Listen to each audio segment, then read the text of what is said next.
네, 매일 아침 지나치지 말아야 될 뉴스만 엄선해서 알려드리는 뉴스픽 시간이죠. 한동인 뉴스토마토 기자 나와 있습니다. 안녕하십니까? 안녕하세요. 네, 주말 동안에 뭔가 좀 더 멀끔해진 느낌입니다. 머리를 자르고 왔습니다. 확실히 남자들은 머리, 여자도 머리. 머리가 참 인상을 좌우하는 것 같아요.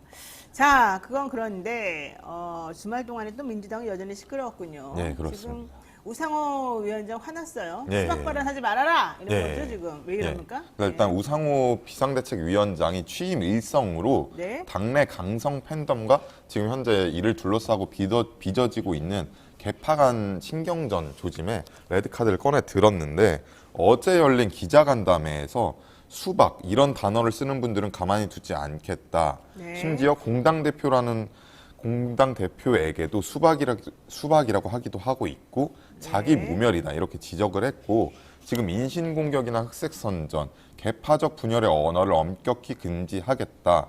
그리고 당의 주요 인사나 의원 신분을 가진 분들에 대해서는 더 절제된 언어를 사용해달라고 요청을 했는데 이 결국에는 이원우 의원이 페이스북에 네. 수박 사진을 올리면서 당 지지자들 이제 조롱하는 듯한 사진을 올리고 글을 쓰면서 이 부분에 대해서 경고를 한 것으로 결국엔 보입니다. 자, 우선 수박의 뜻부터 한번 확인해 볼까요? 수박은 무슨 뜻입니까? 일단 수박은 이제 지지자들 사이에서 사용되는 언어인데 이제 이낙연 전 대표 측 이 부분을 겨냥하는 것인데 겉과 속이 다르다 이렇게 부르는 멸칭입니다. 아, 그러니까 겉과 속이 다르다. 네. 예를 들면은 수박은 겉은 파란색, 초록색인데 속은 빨가니까 네. 완전히 거짓말쟁이 내지는 뭐 이중인격자 이런 뜻이 네, 되겠네요. 그럼 그렇습니다. 상당히 그 말을 들으면 기분 나쁘겠어요. 네. 근데 이런 발언이 이제 왜 나오게 된 거예요? 누구를 상대로 해서? 지금 현재 뭐 이원우 의원이라든지 뭐 이제 개혁 진영에서 이제 지지자들이 뭐 법안이나 이런 처리가 더딘 부분에 대해서 네. 비판하는 부분에서 나오고 있는데 네. 사실 이게 지금 팬덤 정치로 지목이 되고 있는 부분이기는 합니다. 그러니까는 예전에 처음에 이 얘기가 나온 거는 민주당이 할 일을 안 하고 네, 그렇습니다. 자꾸 이제 눈치만 본다. 네, 네, 네. 그러면서 실질적으로 민주당을 지지하는 그리고 민주당을 위하는 네. 의원이라고 한다면은 수박처럼 그렇게 겉과 속 다르게 행동하지 말고 제대로 해라. 뭐 이제 이런 식에서 나온 얘기였단 말이죠. 네. 그런데 요즘에는 이재명 후보가 아니죠, 이제는. 이재명 의원을 좀 지지하지 않는 쪽의 사람들을 대표적으로 부르는 말이 돼버렸어요. 네. 그러다 보니까 우상호 의원이 수박이라는 발언하면 가만히 있지 않겠다. 네. 이러면서 팬덤 정치와 개파 갈등의 경고장을 낸 상황입니다. 자, 그런데 여기에 대해서 정세균계를 불리는 이원우 의원하고 또 친명계 김남국 의원이 서로 지금 싸우고 있다는 얘기를 들었습니다. 무슨 말이에요?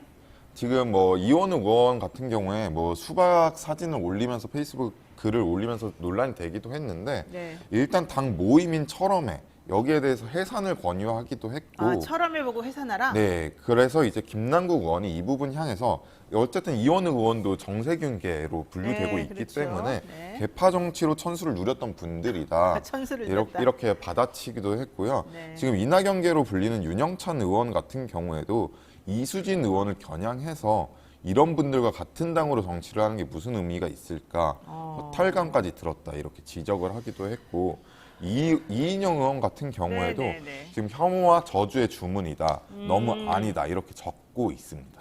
근데 하필이면 또 이렇게 말씀하시는 분들이 또 대표적인 86그룹, 네. 80년대 학번, 60년대생 그룹이잖아요. 네, 그렇습니다. 그러다 보니까 이분들이 지금 새롭게 뭔가 개혁하려고 하는 젊은 층들하고 계속 충돌이 있는 것 같습니다. 네네네.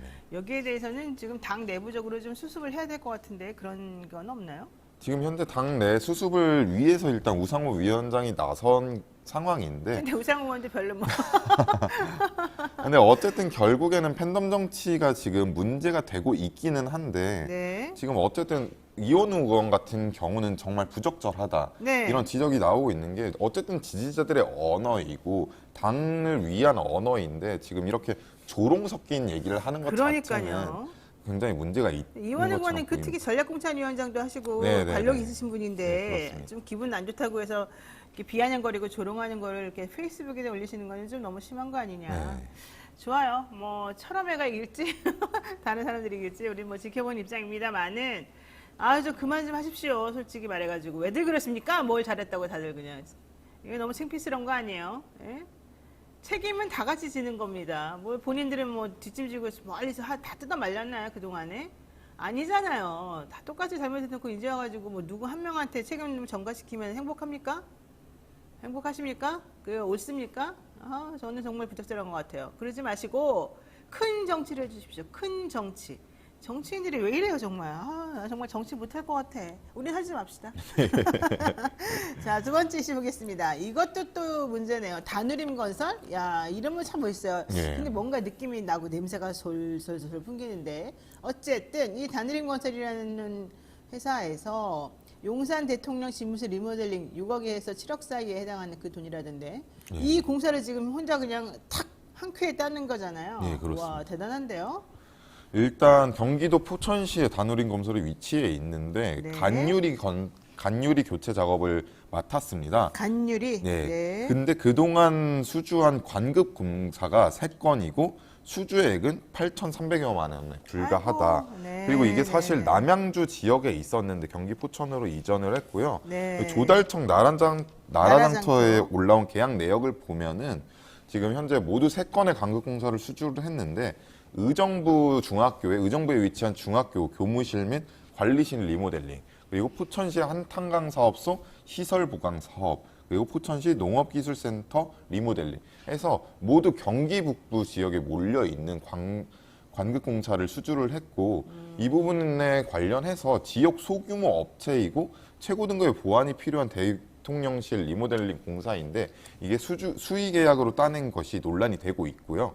그리고 이 업체가 지금 현재 기술 자격을 갖춘 인원이 2명에 불과한데 네. 한 명은 이제 초짜에 불과하고 이게 큰 기술 자체는 필요한 작업은 아니긴 하지만 경쟁 입찰 과정에서 이게 과연 투명했는가 이런 부분에 대해서 논란이 되고 있습니다.